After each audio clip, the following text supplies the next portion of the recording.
اي ضرر لحقتيه بشر راه غادي يقتص منك حتى تمشي للجنة. كاع لا دخلتي للجنة وانت ظالم الناس، وكيف بينا في الحديث المفلس، حديث المفلس في الاسبوع الماضي، كتدخل الجنة ويخرجوك منها، يقول لك سير شوف مع هذاك حل معاه المشاكل ديالو عاد اجي، انت عندك ها الحق ديالك في الجنة، ولكن هذاك السيد ويكون هذاك كافر، قدر يكون ظلمتيه هو يهودي ولا نصراني غير حيوان،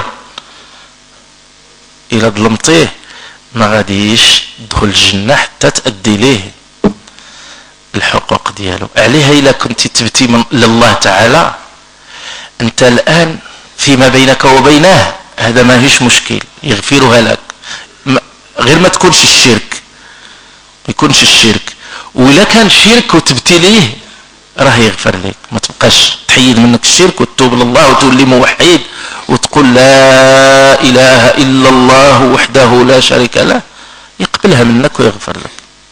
ولكن حقوق الناس شوف كيف دير تقادها معاهم، اللي تطلب طلبو قول له اسمح لي وطلب منه المسامحة، واللي مات وهو في عنقك ليه كتير بقى تصدق عليه وتدعو له وتستغفر ليه، وهكذا.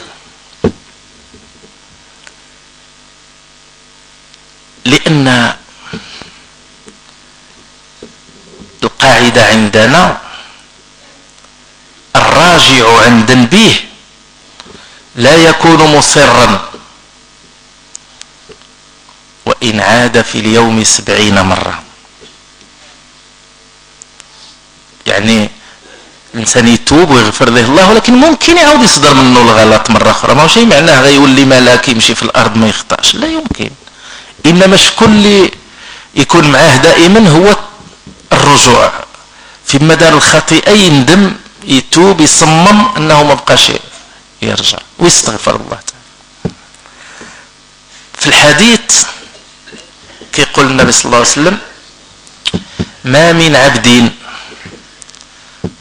عبد يذنب ذنبا، يعني أي واحد يعمل معصية ذنب من الذنوب ثم يتوضا، انت درتي ذنب تمشي تتوضا تحسين الوضوء، توضا يعني الوضوء بمعناه الوضوء، ثم تصلي ركعتين وتستغفر الله. يقول لك النبي صلى الله عليه وسلم ما من عبد يذنب ذنبا فيتوضا فيحسن الوضوء ثم يصلي ركعتين ثم يستغفر الله إلا وقد غفر الله له. شتي الحمد لله يعني قداش الرحمة ديال ربي واسعة والباب ديالها كبير يدخل كل شيء الناس. صير حنا نكونوا ندقوا في هذاك الباب ديال التوبة، راه يتفتح لك وقت ما دقيتي يتفتح.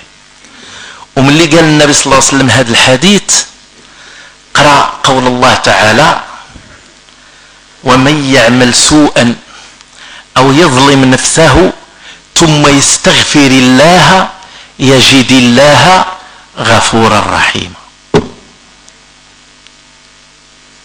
علاش اليأس؟ بعض الناس ييأس ويتأسف ويبكي ويولي ناقم على نفسه ونسى بأن الرحمة ديال الله راه كبيرة وواسعة والباب ديال التوبة كبير بزاف.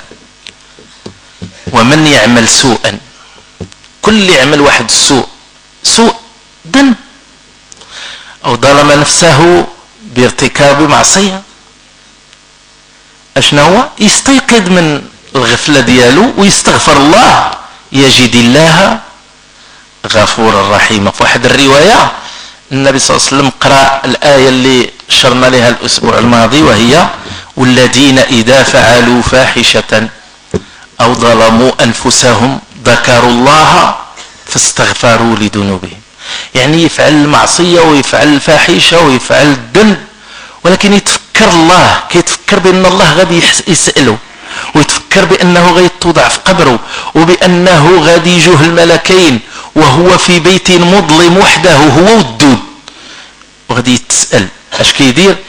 كي يرجع لله ويندم ويستغفر الله ويقبل الله منه التوبة دياله.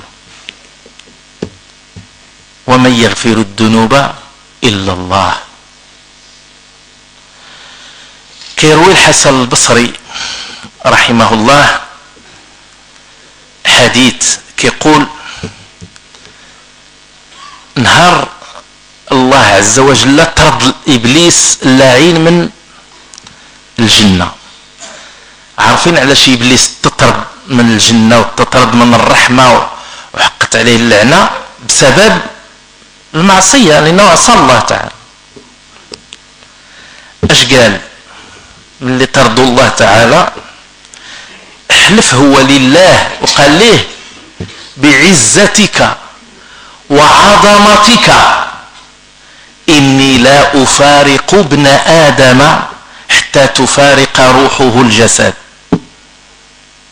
هذا إبليس اللعين أقسم على الله، أقسم لله، قال له أنت طردتني من الجنة بسبب آدم، أنا نحلف لك أن هاد آدم وولاده غادي نبقى معاهم دائما ما نفارقهمش، يعني بالتشيطين بالوسواسة، حتى تفارق الروح الجسد، يعني يبقى معك حتى وانت في حالة الاحتضار. تلقى واحد يجي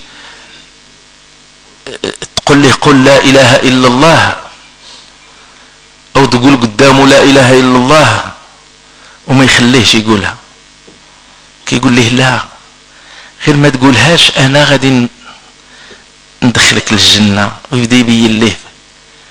والعياذ بالله الإنسان اللي ما ختمش عليه الله بالحسنى كيتيق فيه، لأنه كيقلب له يبين له الجنة هي النار والنار هي الجنة، حتى تخرج الروح منه وهو ما تختمش عليه بكلمة لا إله إلا الله، عاد يتهنى منه ويمشي للآخر والآخر وهكذا. ملي إبليس اللعين أقسم على الله هذا القسم، اش قال له الله عز وجل؟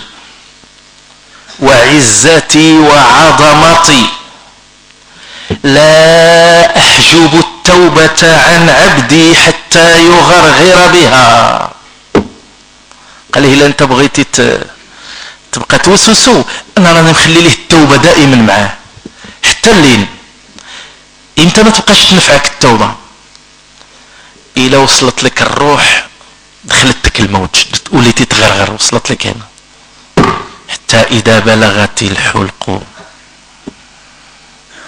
وأنتم حينئذ تنظرون ونحن أقرب إليه منكم ولكن لا تبصرون فلولا إن كنتم غير مدينين ترجعونها إن كنتم صادقين. ملي يكون قدامكم سير يموت الميت وتصل له الروح للحلقوم وهو سير كيتقطع، كل شيء داير بك، ولادك واهلك واحبابك، ولكن واش يقدوا يرجعوا لك الروح ديالك؟ فلولا إن كنتم غير مدينين ترجعونها، تقدروا؟ لا ما تقدروش ترجعوا الروح في هذه الحالة. إلا وصلتي لهذه الحالة ما بقاتش تنفعك هذيك التوبة. إن الله يقبل توبة العبد ما لم يغرغر، وهذا اللي قال في هذا الحديث وعزتي وعظمتي لا أحجب التوبة عن عبدي حتى يغرغر بها.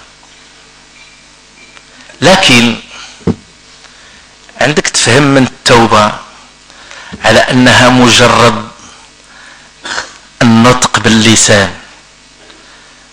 إذا قلتي استغفر الله بلسانك ولكن انت مصمم مازال على المعصية،